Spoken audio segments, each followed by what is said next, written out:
Assalamualaikum warahmatullahi wabarakatuh. Selamat pagi anak-anak ibu. Semoga kalian semua sehat ya dan masih bersemangat untuk belajar. Hari ini ibu akan menjelaskan tentang pameran seni rupa. Adapun kompetensi dasar dan tujuan yang akan kita capai yaitu KD 3.4 memahami prosedur penyelenggaraan pameran karya seni rupa. KD 4.4 menyelenggarakan pameran seni rupa. Tujuan pembelajaran 1. Memahami dan mengerti fungsi serta tujuan pameran. 2. Menyelenggarakan kegiatan pameran seni rupa. Nah, sebelum kita masuk ke materi pembelajaran, di pagi yang cerah, Dimas sedang bersantai di ruang tamu. Tiba-tiba, Nana datang menghampiri Dimas. Adina, kita jalan yuk. Nana mau jalan-jalan kemana?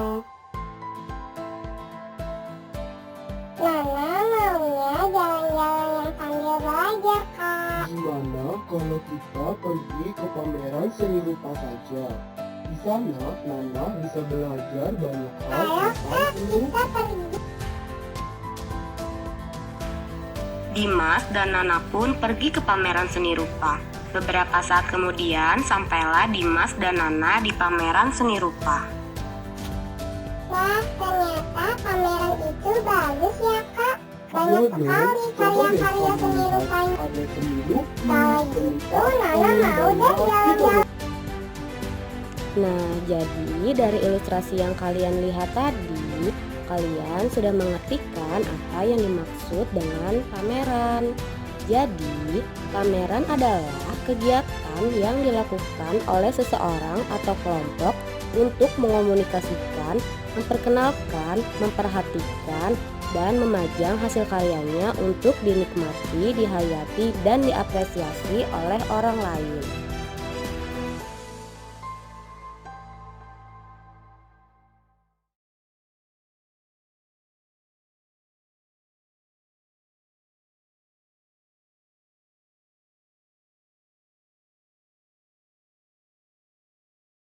Adapun berbagai karya seni rupa yang bisa dipamerkan, antara lain pameran lukisan, pameran patung, pameran kriya, dan pameran tekstil.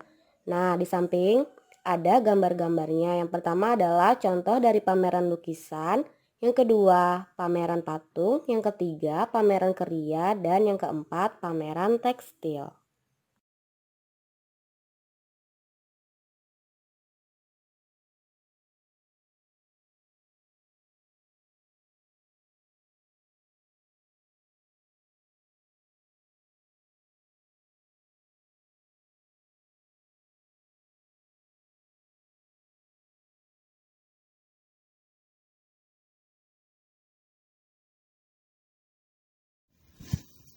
Secara umum, pameran dikelompokkan berdasarkan jenis karya yang dipamerkan, jumlah pesertanya, waktu, dan tempat pelaksanaannya.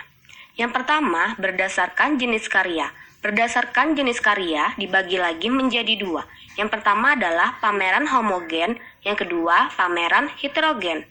Berdasarkan jumlah peserta, pameran dibagi lagi menjadi dua. Yang pertama, pameran tunggal, yang kedua, pameran kelompok. Berdasarkan waktu dan tempat pelaksanaan, dibagi juga menjadi dua. Yang pertama, pameran di dalam ruangan atau disebut dengan indoor. Yang kedua, Berdasarkan pameran di jenis luar karya, ruangan atau yang pameran disebut dibagi juga menjadi dengan dua. outdoor. Yang pertama, pameran homogen, yaitu jenis pameran yang hanya memamerkan satu jenis karya saja. Misalnya pameran lukisan, pameran patung, pameran kriya, pameran seni grafis, dan lain-lain. Nah, ini adalah contoh dari pameran homogen. Yang kedua adalah pameran heterogen, yaitu jenis pameran yang hanya memamerkan berbagai macam jenis karya seni. Misalnya pameran seni rupa yang menampilkan lukisan, kriya batik, grafis, dan lain-lain. Nah, ini adalah contoh dari pameran homogen.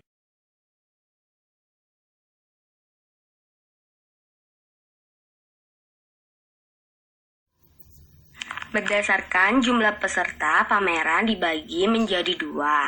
Yang pertama adalah pameran tunggal, yaitu pameran yang dilaksanakan perorangan, artinya hasil karya yang dipamerkan hanya seni satu orang saja. Di sini ibu mengambil contoh pameran seni lukis, jadi di pameran ini isinya hanya seni lukis semua. Yang kedua adalah pameran kelompok. Berdasarkan waktu dan tempat pelaksanaan, pameran dibagi menjadi dua.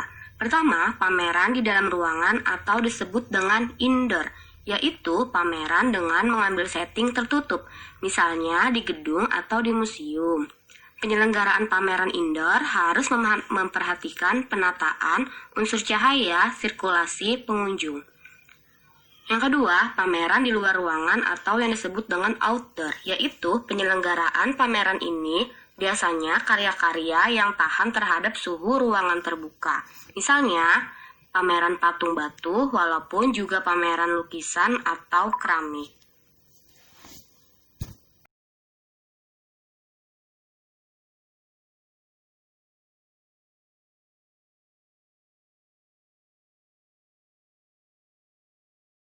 Fungsi pameran di sekolah ada 6.